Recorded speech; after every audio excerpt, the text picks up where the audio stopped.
Lorsque vous travaillez pour un chèque de paye, ou lorsque vous travaillez pour un chèque de paye, ou lorsque vous travaillez pour de l'argent, vous prendrez toujours des décisions basées sur l'espoir de pouvoir être payé un peu plus. Je crois que si vous passez votre vie à travailler sur vos faiblesses, eh bien, à la fin de votre vie, vous aurez beaucoup de fortes faiblesses. Je connais beaucoup de mes fans. Ils suivent mon travail, ils me regardent sur les réseaux et ils sont à l'école actuellement, ou ils sont sur le point d'obtenir leur diplôme. Quand nous sommes jeunes, nous essayons toujours de déterminer quel chemin nous devrions emprunter et quelle carrière nous devrions choisir. Numéro 1. Découvrez exactement qui vous êtes et quelles sont vos forces dès le départ. Voyez-vous, la plupart des gens vous disent de travailler sur vos faiblesses. Je ne crois pas en ça. Je crois que si vous passez votre vie à travailler sur vos faiblesses, eh bien, à la fin de votre vie, vous aurez beaucoup de fortes faiblesses. N'est-ce pas? Et ce que nous voulons faire, c'est découvrir qui nous sommes et dans quoi est-ce que nous sommes bons, dans quoi est-ce que nous sommes naturellement bons. Et il y a de fortes chances que ce soit des choses que vous aimez faire, qui vous passionnent.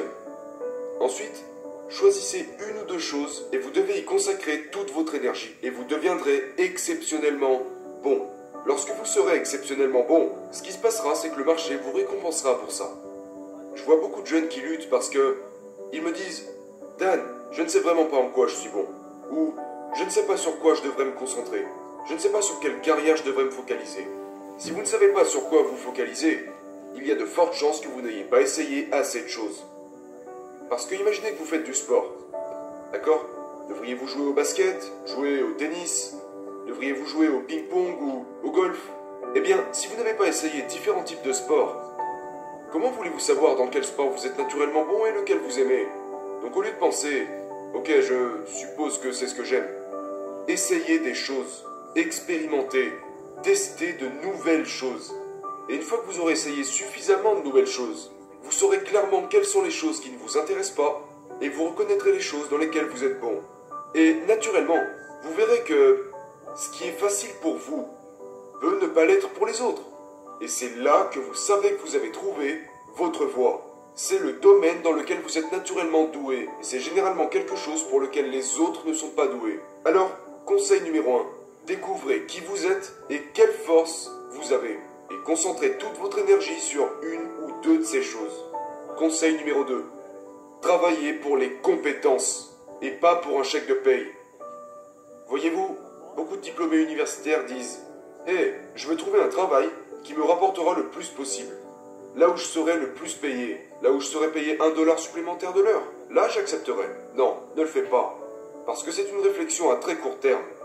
Lorsque vous travaillez pour un chèque de paye, ou lorsque vous travaillez pour de l'argent, vous prendrez toujours des décisions basées sur l'espoir de pouvoir être payé un peu plus, versus quelle est votre vision globale pour votre vie. Juste parce que vos parents vous disent que vous devriez accepter ce travail, vous devriez vous concentrer sur cette carrière, ou peut-être que vos amis étudient dans telle ou telle spécialité et vous vous dites peut-être que je devrais étudier ça moi aussi, ou beaucoup de gens étudient l'informatique donc peut-être que je devrais faire pareil.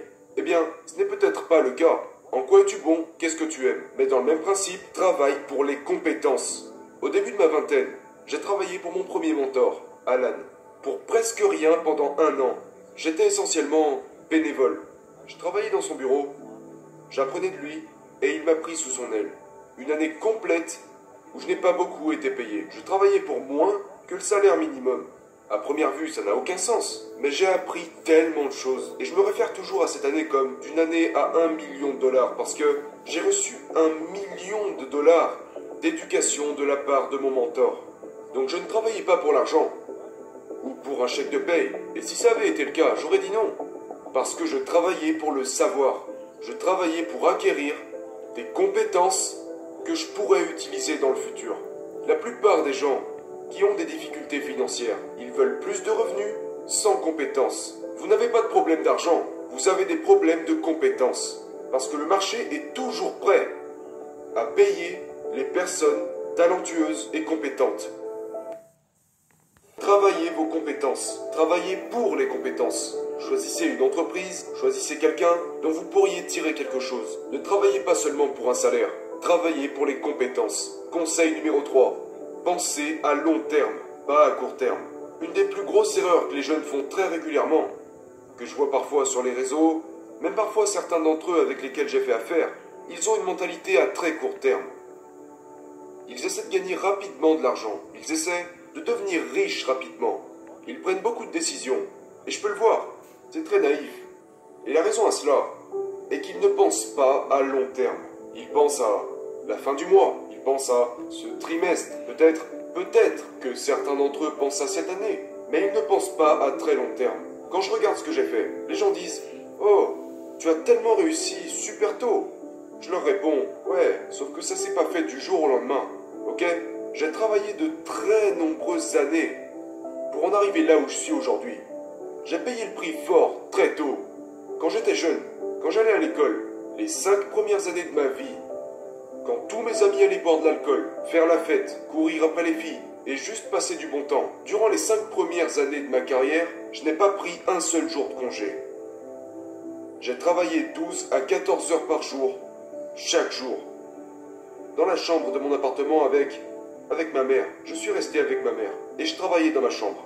Étudier, travailler, apprendre, c'est tout ce que je faisais. J'ai payé le prix très tôt, pendant que tous mes amis profitaient de la vie. Donc vous devez comprendre qu'il y a un prix à payer et que vous devez penser à long terme. Alors ne soyez pas frustrés quand vous regardez ces personnes sur les réseaux sociaux en pensant « Oh, cette personne a ce genre de style de vie, et il a réussi, elle a réussi, et ci et ça. » Et puis vous vous dites « Je veux y arriver dans 6 mois, je veux y arriver dans 1 an. » Tu n'y arriveras pas dans 6 mois, tu n'y arriveras pas dans 1 an. Vous devez ajuster vos attentes. Maintenant, ça ne veut pas dire que vous n'avez pas ce sentiment d'urgence. Mais ce que je veux dire, c'est que le moyen infaillible de finir frustré, c'est d'avoir cette attente irréaliste en termes de temps. Alors que vous partez de zéro, vous avez 20 ans, 21 ans, vous avez le temps. La jeunesse est votre plus gros avantage. C'est le plus gros avantage que vous avez. Vous avez l'énergie, vous avez la santé. Prenez votre temps. Jack Ma, d'Alibaba, a un business plan de 102 ans. 102 ans. C'est pour ça qu'il est Jack Ma. Il pense à très long terme. Il ne pense pas à faire les choses en étant très réactif, faire les choses rapidement. Non. Quel est mon plan? C'est là que je veux arriver. Ok, que dois-je faire aujourd'hui? Quelles compétences dois-je acquérir? Qui dois-je être aujourd'hui? Quelle habitude dois-je abandonner aujourd'hui pour me préparer au succès à venir? Si tu ne regardes que le résultat, tu seras toujours frustré. Parce que tu regardes où tu en es, et bien sûr, tu n'es jamais assez bon. Ne vous concentrez pas sur le résultat, d'accord? Un arbre ne devient pas énorme du jour au lendemain. C'est des années et des années d'entretien. Et durant les premières années, c'est comme... il est faible.